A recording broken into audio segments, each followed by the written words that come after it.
9 more years for Alexey Navalny. A court finds the Kremlin critic guilty of fraud, but was the trial a sham? And is there any room for dissent in Russia?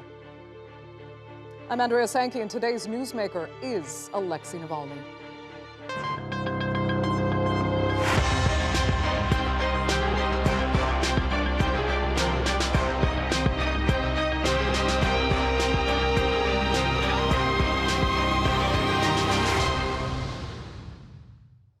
Well, he's one of Vladimir Putin's most prominent critics, and for years he's been a headache for the Kremlin. But for how much longer? Alexey Navalny was already serving a 3.5-year sentence, and now he's headed to a maximum security prison for close to another decade. The opposition leader and head of the banned Russia of the Future party was convicted of stealing millions of dollars in donations from his own organizations. His supporters have branded the trial a sham, and his lawyers have vowed to fight. Of course, we will appeal the verdict. As soon as we get it, we will file a complaint. And then we will need to be acquainted with trial protocol. As you know, during the trial, we couldn't use the tape recorder or the case materials that we have in electronic format. So this is a unique judicial process that have been placed in a penal colony that's very unusual. Social media has been Navalny's strongest tool in getting his message out. Soon after the latest verdict, he took to Twitter and wrote, 9 years. Well, as the characters of my favorite TV series, The Wire, used to say, you only do 2 days. That's the day you go in and the day you come out. I even had a T-shirt with this slogan, but the prison authorities confiscated it, considering the print extremist. Well, even behind bars, Navalny has proven problematic for Vladimir Putin. Despite being locked up, the Kremlin critic has rallied Russians to oppose his country's assault on Ukraine. But from a high-security prison, it may not be as easy to communicate with his supporters. Earlier this month, Moscow introduced a new law criminalizing the spread of misinformation. Anyone found guilty could get a 15-year prison sentence. And Washington says Navalny's sentencing is just the latest example of Moscow silencing anyone who opposes Putin. This disturbing decision, the one announced today, is another example of the Russian government's widening crackdown on dissent and freedom of expression, which is intended to hide the Kremlin's brutal war and unprovoked war against Ukraine. So let's try to get a better idea of who Alexey Navalny really is. And joining me from the UK is Marvin Rees. He is the mayor of Bristol and a friend of Alexey Navalny, who studied with him at Yale University just over a decade ago. Thanks so much for being with us. You know, you've described Alexey Navalny before as considerate and sincere. You said you appreciated his kindness and generosity as a friend. First then, how are you feeling now, hearing that your friend has been sentenced to 9 years in a high-security Russian prison? Well, I got on a WhatsApp group with a few mutual friends and just said it was absolutely heartbreaking. It's for him, heartbroken for him, Yulia, and the children also, and also personally, I'm just saddened that over recent years I've just not had, because of all he's been going through, just not had the opportunity to stay connected to Alexei as much as I would have wished, and the foundations that we put in place when we were at Yale together. So this is a real robbery of the world, actually, one of a good a human being and someone who wanted to make a positive difference, I think. Right. You must find it remarkable, though, that he's been able to communicate as much as he has, at least with his supporters, even if personal communication has been hindered. He's done a good job keeping his movement alive.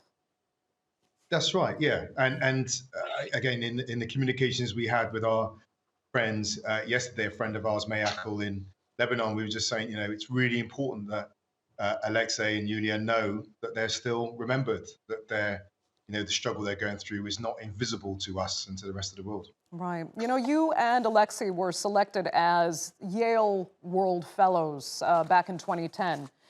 That's a very international and diverse group of postgraduate students. Since then, though, he's been stripped of certain titles over accusations of both xenophobia and racism, even homophobia. I just want to know personally, does that strike you as surprising, knowing your friendship? Well, it's not surprising. Well, it's surprising that they tried to attach it to Alexei. I'm not surprised that this would be a means of attack. I mean, if you are going to try and undermine someone in the West, I guess what you do is you just try to make them a less sympathetic character. I mean, none of us are perfect and we disagree on some views, but Alexei is a guy that, the first time, I arrived in Yale and I didn't have a car and I needed food.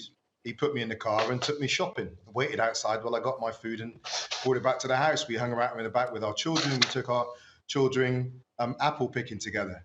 But if this is coming from Putin and his friends, I mean, I as a black man in Europe, I mean, I've not seen Putin as a kind of an ally fighting against racism. So, again, I mean, it's a bigger treason for someone to pick up a legitimate cause and to pervert it and use it for their own ends, for their own political interests. I don't have any patience. But I do have to be, fair and point out that it was Amnesty International, in particular, that stripped a title because of things he said several years ago. But do you excuse that? Would you be able to think that maybe, I don't know, why would he say certain things that obviously offended people? Some of the things Alexei said were from many years ago. But like I said, no one's perfect and we disagree on things. And I think Alexei himself was on a journey. In terms of me and the person we lived in our block. Ricardo was from Nicaragua. Lumumba was from Southern Sudan. And the four of our families lived together. And we talked a lot about issues of identity and corruption and migration. But what I found was a person that was, keen to learn, and we made that personal connection. And I think he would continue to be on that journey with us. If you can, just last question for you. I mean, how would you describe, knowing him, his sense of patriotism and even nationalism? Well, I think he's from a part of the world where people are more nationalistic, and again, that's where we have that conversation around the political journey that you're on. He's committed to his country, and I was looking forward to our friendship going on, and me having the opportunity to continue to debate and influence what he was thinking, and me learning from him too. But what we have here, in essence, is a person that stood up, against corruption. When we were at the end of our time at university, a number of our friends advised Alexei not to go back because of the scale of the corruption he was uncovering. And he was resolute. He was going to go back. And we've seen that again after the recent efforts to assassinate him through the poisoning. So we got a guy who's really resolute and committed. And, and as a person I've connected with, I stand with him, but stand with him on a journey of, on a continuing journey of developing our worldviews. Okay. Marvin Rees, thank you so much for joining us there from Bristol. We appreciate it a lot. My pleasure. My pleasure. So let's broaden out the discussion now and bring in three new guests. From Moscow, we have Sergey Markov, a former member of the Russian parliament. Dana Lewis is in London. He's a journalist and host of the podcast Backstory. And from Vilnius, Lithuania, Sergei Davidis. He is the head of the Political Prisoners Support Program at the Memorial Human Rights Center and was also a witness in Alexey Navalny's trial. Thanks all so much for being with us. Let me start in Moscow, though. Sergey Markov, I want you to help us understand the justification, really, for what some describe as the relentless prosecution of someone who simply runs, a political opposition group and doesn't approve of what the president does. As I understand, Alexey Navalny, to my regret, faced a very strong response from Russian governmental system. In fact, I'm not sure that he was so much guilty about this nine year of being prisoner. I think it's a little bit too much, but the problem is that Alexey Navalny now has no opportunity for discussing with somebody alive, with Russian authorities. He is dealing with tough law enforcement system. And this system just looking for any of his mistakes which he made, any of his violation of the law which he made before. I'm sure also that he took some of the money from his foundation. It's normal for a lot of managers of the different foundations. But this is a possible result of the political fact. I think it's not criminal just case, but political case. Of course, Alexey Navalny is a main political agent of the Russian enemies, which is United States and of America and another members of NATO in the Russian political system. Because this enemy started hybrid war against Russia, all network of the agents of Russian enemies, they're some kind of frozen. That is very interesting, Sergey, because, yeah, as you seem to indicate, you think the sentence is quite excessive and that it is political persecution, but that you also blame him for being the main agent of Russian enemies, primarily the United States. So, I mean, is the sentencing justified if he is that dangerous agent? I mean, how does this work? He is himself maybe not so much dangerous, but dangerous is those systems which use him. We could see that this system, I mean, that's political system which include intelligence service community, CIA, and media, mainstream media, and different political foundation.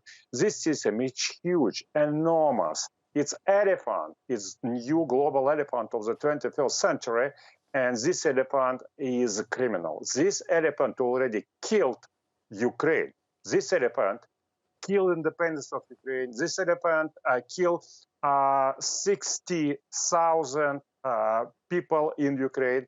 This elephant tried to kill a Russian identity in the different countries. And this elephant preparing to kill Russia as independent country. And Russian people defend themselves by killing small dogs who help this elephant. Okay. Sergei Davidis, I'd really like to hear your response to Sergey Markov's analysis there. For sure, there were no proofs in this trial that Alexey Navalny got anything from the donations. He was charged to been charged with fraud. No proofs were shown in the trial, and they just blamed him that he spent some money without no explanation what is connection between his collection of donation and his small, very modest expenses for his life.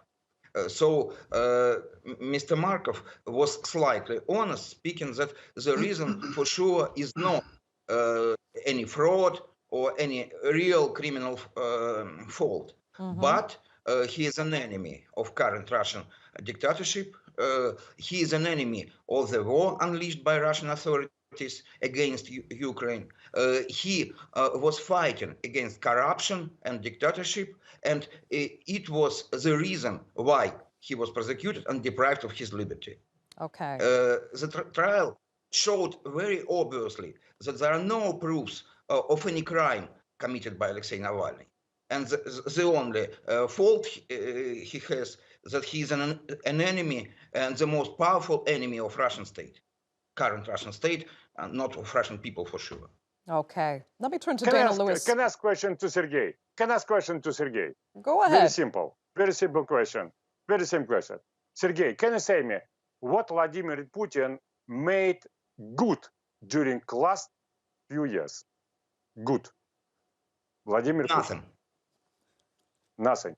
It's nothing. Exactly the answer which I want to share. It means that you're absolutely not analytical and independent, because no one can be 100% negative. The reality is much more complicated than your reflection in your propagandistic mind. You know, it's interesting. If I can, and Dana, let me bring you into the equation as well, because I mean, it's black or white. I'm not sure I want to get in there, but go ahead. I mean, from what you're hearing, it's black or it's white. You're either for the state or you're against the state. that seems to be the argument, and Alexey Navalny is an example of that. If you're not for the state, then you are an enemy and you should be prosecuted. Look, Sergey Markov started talking about propaganda. I mean, the very notion that everybody's against Russia, that they're all, anybody who opposes President Putin is automatically funded by NATO or funded by America or agents of the European Union. It's just all ridiculous bluster, and that's a polite term. But Alexey Navalny is at the end of a chain of opposition leaders who have been silenced, who have been killed. Boris Nemtsov, who spoke out against the initial invasion of Ukraine in 2014, was shot in front of the Kremlin. Mikhail Kasyanov, the former prime minister, has had to leave the country. There are many opposition figures who have been silenced and chased out, journalists who have been murdered. The idea it's all just tools of the West is, a paranoid, a figment of somebody's imagination. And in this case, look, Navalny has been extremely effective at outing the Kremlin. His videos, if you take time to look at them, showing the expensive watches and yachts and, Putin's fortress resort on the Black Sea, or Dmitry Peskov, wearing watches worth tens of thousands of dollars, and his son who drives Ferraris and Lamborghinis and flies first class. I mean, Navalny has been an incredible communicator. And in the end, he did not represent a physical threat to the Kremlin, but he questioned this kleptocracy in such an effective way that he had, caught fire, a really deep and rapidly moving grassroots movement that could threaten Putin. And that is why he was poisoned with Novichok, a nerve agent that only the state would have access to in 2020. And then he went back to face charges. And here he is in a maximum security prison. And I fear, Andrea, just to wrap this up, I fear, looking at those videos of Navalny yesterday, in not really a courtroom, it was a kangaroo court, but it was a room attached to a prison, that may be some of the last pictures we see of him alive. Okay, Dana, let me just ask Sergey Markov quickly. Sergey, could you agree that there is an arguably dangerous element of paranoia and behavior based on that paranoia within the Kremlin? It's about paranoia. Can I ask same question, Dana? What Vladimir Putin made good during last 2 years, for example? You're asking me to say something positive about President Putin in the middle of what is the largest I ask you. movement of refugees. Wait a minute. Let me finish. The largest refugee situation since World War II in Ukraine, when they're bombing cities and tens of thousands of people are hiding in basements, and you wanted us to say something positive about President Putin, who is now deemed a war criminal by many Westerners? Sorry, I'm just not climbing that staircase right now. Sergey Markov, if I'm understanding you, I think the point you're making is that nobody has anything positive to say and never have, because they refuse to recognize even accomplishments that you think Russia has made. Yes. Okay. It's exactly what I want to say. Our colleagues not able to recognize the complexity of this world and to say that different sides have got positive. I can say something good about positive about Joe Biden. Nevertheless, I think he's mostly responsible for this absolutely catastrophic war in Ukraine. But I can say positive about him because we try to keep moral values. We'll try to find by the some way, solution. Sergey Markov just called it a war. I don't think you're allowed to do that in Russia. We not have black and white world in our mind. We have very colorful and complex picture of the world in our understanding of this. Okay. Sergey, is it a war? You just called it a war. Are you allowed to do that in Russia? I thought that would bring you 15 years in prison. Yeah, then we can move again to the Alexey Navalny, how it's dangerous and so okay, on. I would actually like to take the discussion back to Alexey Navalny. Let me get Sergei Davidis back into the fore here, because I need to ask you what you think happens to Alexey Navalny now, especially as an opposition figure in this high security prison that he's been sentenced to. Will he be broken and forgotten? Or do you potentially expect him to come back stronger? Sure. Go ahead. For sure, he will not be forgotten. But anyway, when we have background of huge war, when thousands of people are being killed every week, for sure, public attention is distracted from Alexei Navalny. But his case is much longer than war is going to last, I think, unfortunately. And he is active public figure in spite of these severe conditions of his prison. For sure, he will appeal to Russian society, and his voice will be especially important in this situation. He has already publicly protested against the war and called for Russian people to protest against war from prison. And anyway, he is going to do it. And he is a symbolic figure, I would say. And the demand for a leader, for a symbol of Russian opposition will be even higher in coming months, I think. So for sure, he will not be forgotten. Okay. I mean, it's frightening, though, that you say that his case could last longer than the war. That assumes that the sentence, even if it is excessive, as Sergey Markov even kind of acknowledges, it will be carried out. Dana, one final question then for you. I mean, if Navalny is out of the equation now, and you believe the opposition has been entirely eliminated, I mean, will Putin ever leave office? I don't think Navalny's out of the equation, because before he came back, Andrea, he set up his organization so it can function without him. So I think that it has now become international. And just this week, they came out with this investigation which shows this yacht in Tuscany, Italy, likely belongs to President Putin. It is staffed by members of the Kremlin Secret Service, whose only job is to look after President Putin and the dignitaries that work out of the Kremlin. So I think that his foundation will carry on. As for President Putin, you know, I don't think Navalny is going to get out until Putin leaves the Kremlin. And what will bring about that is maybe unrest because of the economic sanctions, because people are just beginning to hurt more and more. It may come about because people in the feel that this ridiculous war in Ukraine, this tragic, brutal assault on the people of Ukraine and 44 million people is a horrible mistake, and that they have to end it and they have to withdraw. And the fact that Putin will be seen much weaker now. There is no victory to be gotten in Ukraine. And no matter how much the Kremlin tries to spin it, I think we are seeing the Russian army defeated in Ukraine, and this will not forward any of Russia's long-term goals. Okay, Sergei Davidis, I can see you agree, but I'd like to get back to Sergey Markov and just get some final words. We have about a minute and a half left. Alexei Navalny, as a politician, I think has no chance to get popular support in Russia. Because can you imagine that he never criticized a repressive Kiev regime which prohibited Russian language? How he can be popular in Russia?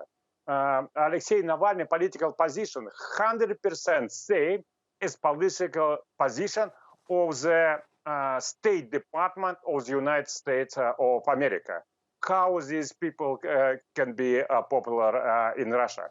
Alexei Navalny, of course, has been corrupted because he was economic advisor to one of the, tycoon in Russia, and also he would be an economic advisor to the Russian governor of Kiev region, and this governor already staying 10 years in prison. How economic advisor of the corrupted governor can be honest and not corrupted? Of course, it's not serious. He's absolutely clear, immoral and corrupted, and clear political agent of the governments which are enemies of Russia. We have 30 seconds. Sergei Davidis, you obviously don't feel safe enough to go back to Russia for being associated with the political opposition. Do you hope at all that you will be able to return home sometime soon? For sure, because all the Putin's regime is doing absolutely contradicts to the real interest of Russian people, to the future of Russia. And somehow, someday, this regime will be overthrown, for sure. And this awful war accelerates this process. Okay. And I'm sure Alexei will not serve his 9 years term. Sergey Davidis, Sergey Markov, and Dana Lewis, thank you all so much for being with us on this edition of The Newsmakers. Greatly appreciated, and our viewers as well. Remember to subscribe to our YouTube channel. I'm Andrea Sankey, and we'll see you next time.